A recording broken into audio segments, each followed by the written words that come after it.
Hi, Simon. Thank you so much for joining me this morning You're and welcome, Celine. sharing one of, because I know that you've implemented quite a few things, but I'd like you to share what feels like one of the most significant, tiny, easy steps you've taken towards your well-being. So do you want to introduce yourself and then tell us about what that tiny step was?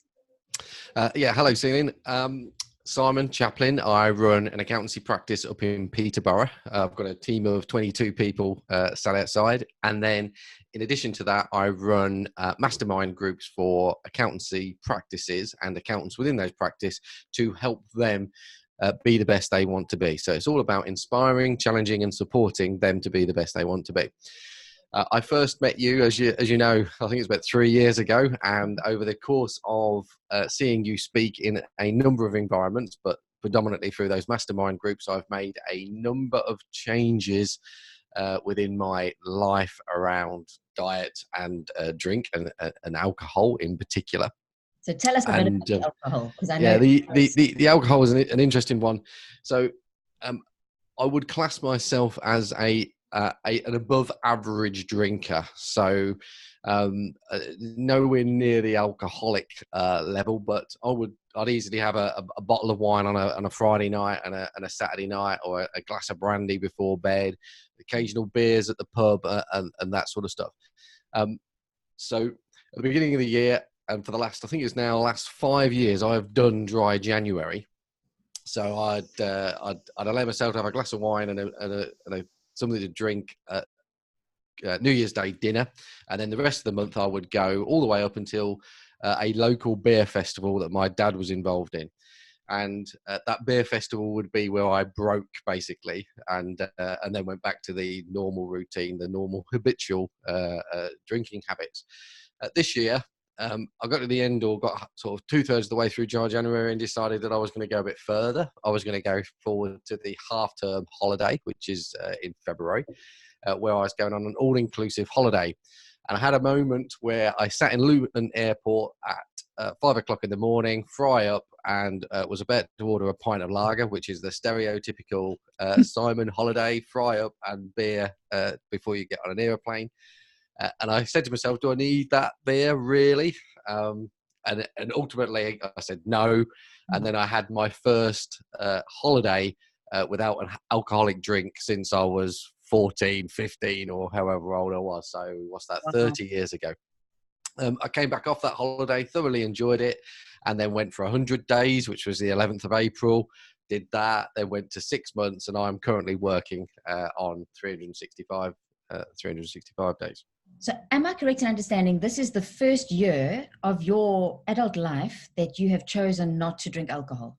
Correct. Yeah, completely. It would be the first year since, well, probably since I was 12 or 13 that I have chosen not to consume an alcoholic drink at all. Okay, so before I ask you about any challenges, what have been the benefits? Like, what have you felt? The benefits have been massive, really. Again, there was I've got more energy. I am waking up, generally speaking, on a Monday morning with much more energy. I don't have the same level of guilt that I had. And again, it wasn't a massive level of guilt, but there was the always on a Monday morning, you wake up and think, well, if I hadn't have had that drink on Saturday night, if I hadn't have been out and did this and did that, then I would have had more energy to spend with the kids on a Sunday morning, more time with the wife. I'm more efficient because I'm not going out. I've got more mental capacity, because it's really strange how when I was drinking, in the loosest sense of the word, but you'd be thinking and planning that drinking session. It was a bit like when I used to smoke.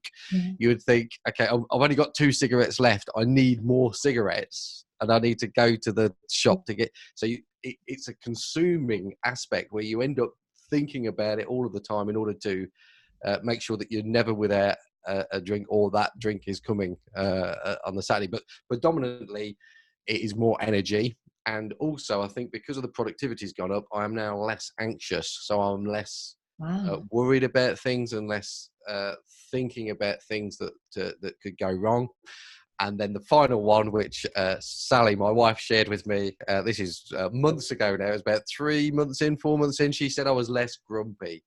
So, and I can be quite a grumpy person, but we sat in the car coming over to Peterborough, and Sally said that the nicest thing about you not drinking is that you're less grumpy in the morning.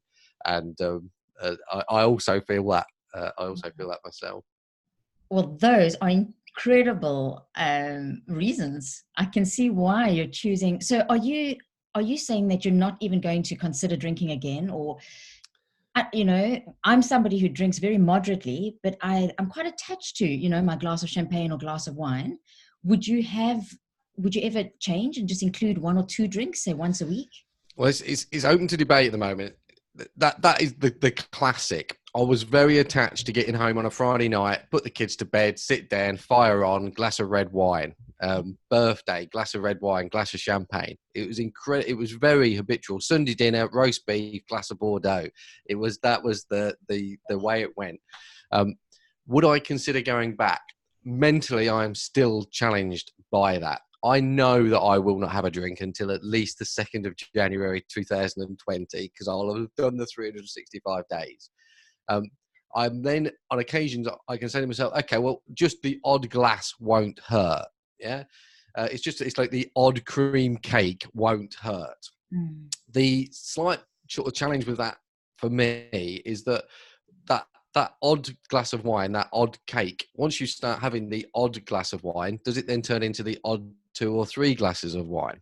Mm. So mentally, I'm playing with that. The real challenge, though, the flip side of it is you say, okay, why do you want that glass of wine?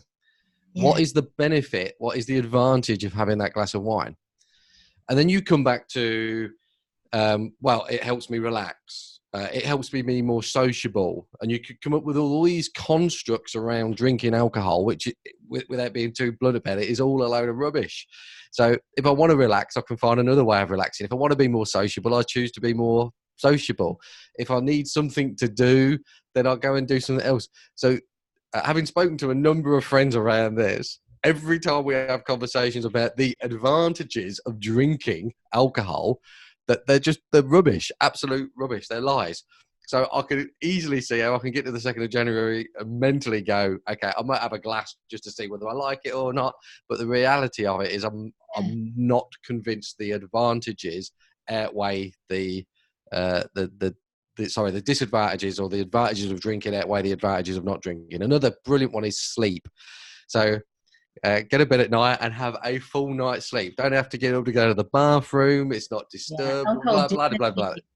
Pardon? Alcohol impacts sleep for sure. Even if you don't have a lot, and most will fall asleep because it can make you drowsy, but then you wake up, between 1 or 3 a.m. Yeah. And what about weight loss? Because I imagine if you cut out all those calories from alcohol, have you lost weight? To start with, definitely. Yeah. So at the beginning, I was quite disciplined around diet as well as the alcohol. And I lost the best part of a stone in, it was just short of eight weeks.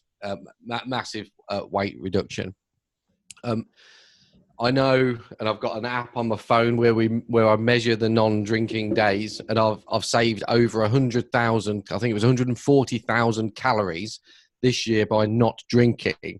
And if you convert that into weight, it's something like 4.5 stone in weight. It's a massive, plus the cash saving as well. However, I know that I have replaced that to a certain degree with sugar. So I am rewarding myself with the cake, the donut, etc. Because I've not had a bottle of wine last night, or I've not had a glass of wine last night, I deserve a chocolate pudding or something like that. Yes. So that's one of the cognitive biases that we have as humans. I mean, we're exposed to about 200 different biases that impact our behavior. And that one could be linked to loss aversion. We don't like to lose out. So when we perceive that we haven't had something, it's almost like a justification for something else. But Simon, the fact that you're aware of it, that's the key. Awareness is what facilitates different choices and outcomes. This has been such a rich conversation, and I'd like to keep the interview short. So I'm going to pause us here, even though I want to keep talking about this because it's a really important topic. Thank you for being an example of somebody who definitely is not grumpy. I mean, the times I've worked with you, I almost feel like you have had a drink. You are so giddy and positive and on top of the world. So you completely have made me relook the idea of I have to have a drink to socialize and be less stressed. Because the Simon I've got to know is somebody who is. the opposite of trying. Yeah. So, any last thought for somebody who was in the shoes that you were in that may consider making the change that you have? Yeah, the fundamental question really is whether you're lying to yourself. So I know that I could rationalize the pint at the pub with the friends, the glass of wine at lunchtime on a Sunday with the roast beef and Yorkshire pudding. And I would rationalize that and say, okay, well, I'm not addicted. I'm not an alcoholic. I don't need that drink, but I'll just have it anyway. And the challenge of not doing it, and then the learnings that I took from not doing it, being back in control, breaking that habit, was an experience that I would recommend to everybody. So you don't go for it, even if you don't go for a year. Do a month. Don't do January when everybody else is doing it. Don't do February because it's only got 28 days in it. Do a challenging month. The month with your birthday in, or the month with a holiday in, or something like that, and then just see what that provokes emotionally for you, and see what you can learn about yourself. Well, that's a challenge, and you know what? I'm going to accept it. Okay, brilliant. Which month? I'll let you know. Thank you so much, Simon. Thank You're you. welcome.